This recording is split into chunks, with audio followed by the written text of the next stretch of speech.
Hey guys, Coach Kevin here, and I'm glad to be with you. You know, we're talking all about identifying roadblocks in our life. And last week we talked about thoughts, and this week we're talking all about relationships. Relationships. Now, we all have those relationships that are positive and they speak life into our being.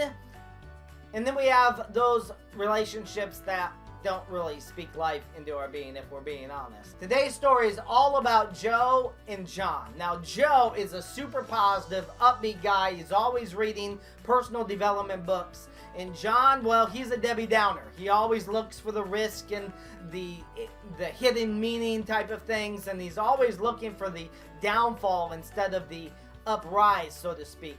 And so they're working on this project, and they come to a bump in the road, and Joe looks at it from his perspective, and John looks at it from his perspective, and what are they going to do? Well, the boss walks in, and Joe has always been super positive, and so he's like, well, we can do this, and we can do that, and he's always looking for that opportunity. And his boss is like, wow, that's pretty cool. John, what do you think? Well, I don't know. It's kind of risky here, and we could lose money here, and what if the market tanks there, and all these negatives. And so the boss has a decision to make which guy he's going to put his money on, so to speak, with this project. The chances are what the boss's demeanor is going to dictate how that plays out. If the boss is like Joe and he's, yes, let's go for it, this is all going to work out, then he's probably going to go that route. But if he's like John and this demeanor of John, and he's like, well, let's hang on and we'll see about this, or maybe we can bring it to a committee and see what they think. That is a paralysis of analysis right there. For Joe and John, those guys are relationship suckers and relationship givers. The point is this, and it's a Jim Rohn point: you are the average of the 5 people you hang around the most. In the ways that your interests, in the ways that you spend time outside of work, as far as pleasure goes, as far as your skills or your talents, even your salary is going to be within that range of the 5 people you hang around the most.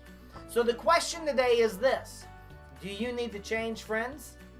Maybe take a step back and evaluate, Am I a Joe or am I a John? Am I positive, upbeat, yes, everything's going to be all right? Or am I a John that says, yeah, I don't know about this? Well, the ball's in your court, but a few weeks back, I heard a statement on a podcast, and I'm going to leave it with you today to ponder. It is, you can't change your friends, but you can change your friends. You can't change your friends, but you can change your friends. Think about that. Well, that's all the time I have. It's been great being with you. You can go to my website, thehallemansgroup.com. thehallemansgroup.com. I'm super pumped. I'm putting together a small mini course called Triggers, and that's going to be out hopefully by the end of the month. So you want to sign up for that article so that you can get all the downloads to that.